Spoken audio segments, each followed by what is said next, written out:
नमस्ते विद्यार्थी मित्रों, मैं डांगे सर कक्षा 10वीं हिंदी का विषय शिक्षक हूँ। इस वीडियो में अध्ययन करेंगे कक्षा 10वीं हिंदी की प्रथम कविता भारत महिमा। महिमा का अर्थ होता है महानता, श्रेष्ठता, यानी कि भारत, कविता का अर्थ है भारत की महानता। और इस कविता के कवि है जयशंकर प्रसाद। तो विद्यार्थी मित्रों, अब देखते हैं कवि जयशंकर प्रसाद जी का परिचय। जयशंकर प्रसाद जी का जन्म 1890 वाराणसी उत्तर प्रदेश में हुआ और 1937 वाराणसी उत्तर प्रदेश में उनकी मृत्यु हो गई। जयशंकर प्रसाद जी छायावादी युग के 4 स्तंभों में से एक है। विद्यार्थी मित्रों, जयशंकर प्रसाद जी छायावादी युग के जो प्रमुख 4 स्तंभ थे, यानी प्रमुख 4 साहित्यकार थे, उसमें जयशंकर प्रसाद, निराला, सुमित्रानंद पंत और महादेवी वर्मा, उन 4 साहित्यकारों में से जयशंकर प्रसाद को छायावादी युग का प्रवर्तक कहा जाता है। छायावादी यानी क्या है? एक काव्यगत शैली, यानी काव्य की रचना करने की एक पद्धति जिसमें अनजाने के प्रति जिज्ञासा, जिस बात को अपन जानते नहीं उस बात को जानने की तीव्र इच्छा और प्राकृतिक विषयों में मानवाकार भावना व्यक्त की जाती है, उसे छायावाद कहा जाता है। तो छायावाद के जो प्रमुख 4 साहित्यकार है उसमें एक है जयशंकर प्रसाद। आप बहुमुखी प्रतिभा के धनी रहे। जयशंकर प्रसाद जी को अनेक विषयों की जानकारी थी। वे कवि थे, नाटककार थे, कथाकार थे, उपन्यासकार थे तथा निबंधकार के रूप में आप प्रसिद्ध हैं। आपकी रचना में सर्वत्र भारत के गौरवशाली अतीत, जयशंकर प्रसाद जी ने जो साहित्य का सृजन किया, उन साहित्य में उन्होंने भारत का जो इतिहास है, जो अतीत है, किस तरह गौरवशाली, किस तरह महान है, उसके दर्शन हमें उनके साहित्य में दिखाई देते हैं। ऐतिहासिक विरासत के दर्शन होते हैं। अब देखते हैं कि जयशंकर प्रसाद जी की प्रमुख रचनाएं कौन कौन सी है। झरना, आंसू, लहरी काव्य, कामायनी महाकाव्य, कामायनी महाकाव्य यानी बड़ा काव्य, स्कंदगुप्त, चंद्रगुप्त, ध्रुव स्वामिनी ऐतिहासिक नाटक है। ध्रुव स्वामिनी जो इतिहास से संबंधित नाटक है, प्रतिध्वनि, आकाशदीप, इंद्रजाल कहानी संग्रह, कंकाल, तितली, इरावती उपन्यास आदि आपकी प्रमुख रचना है। अब देखते हैं कि भारत महिमा इस कविता में कवि जयशंकर प्रसाद जी ने किस बात का वर्णन किया है। प्रस्तुत कविता में कवि ने अपने देश के गौरवशाली अतीत का सजीव वर्णन किया। भारत महिमा इस कविता में जयशंकर प्रसाद जी ने अपने देश का जो इतिहास है, किस तरह महान है, उसका सजीव वर्णन इस कविता के माध्यम से किया। कवि का कहना है कि हमें देश पर गर्व करते हुए उसके प्रति अपना सब कुछ निछावर करने के लिए हमेशा तत्पर रहना चाहिए। हमें अपने देश के ऊपर हमें गर्व होना चाहिए और अपने देश के ऊपर अपना सब कुछ निछावर करना यानी अर्पण करने के लिए हमें हमेशा तैयार रहना चाहिए। यह इस कविता के माध्यम से कवि ने हमें बताया।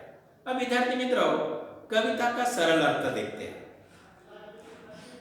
हिमालय के आंगन में उसे किरणों का दे उपहार, उषा ने हंस अभिनंदन किया और पहनाया हिरण। अब विद्यार्थी मित्रों, कठिन शब्दों का अर्थ लिखिए। कुछ कठिन शब्दों का अर्थ मैंने ब्लैक बोर्ड के ऊपर लिखा ही है और कुछ शब्द मैं बताता हूं, उसका कठिन शब्द आप लिख लीजिए। हिमालय के आंगन अर्थात भारतवर्ष, उपहार का अर्थ भेंट, उषा का अर्थ सवेरा, अभिनंदन यानी स्वागत, हीराकार यानी हीरों का हार। अब उस पंक्तियों का सरल अर्थ सुनिए। प्रस्तुत पंक्तियों में कवि जयशंकर प्रसाद जी भारत देश की महानता का वर्णन करते हुए कहते कि सूर्य सबसे पहले अपने किरणों का उपहार यानी भेंट भारत को ही देता है और उषा यानी सवेरा उनका हंसकर अभिनंदन यानी स्वागत करती है और उन्हें हीरो का हार पहनाती है।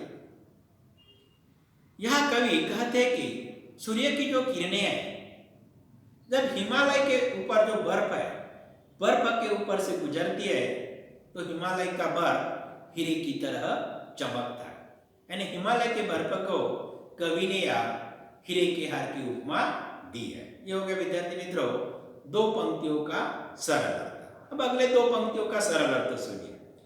जगे हम लगे जगाने विश्व लोक में फैला पिरालो योम तम पूंज हुआ तब नष्ट अखिल संस्कृति हो उठी अशोक।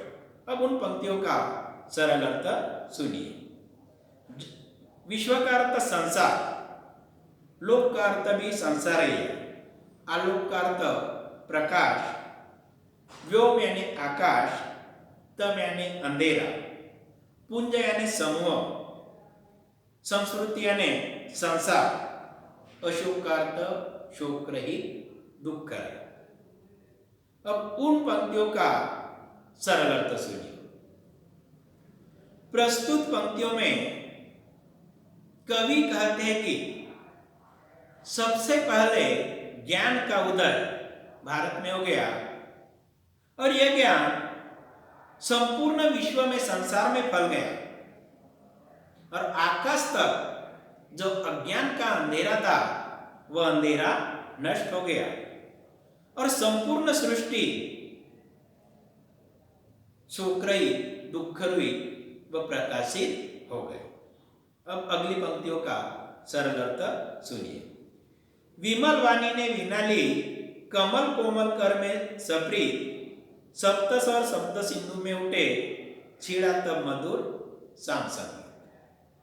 विमल यानी सुंदर, वाणी यानी वचन, वीणा एक सितार की तरह एक वाद्य है, कोमल नरम, कर यानी हाथ, सप्रीत यानी प्रेम के साथ, सप्त स्वर यानी सात स्वर, सप्त सिंधु यानी प्राचीन भारत, साम यानी साम्य।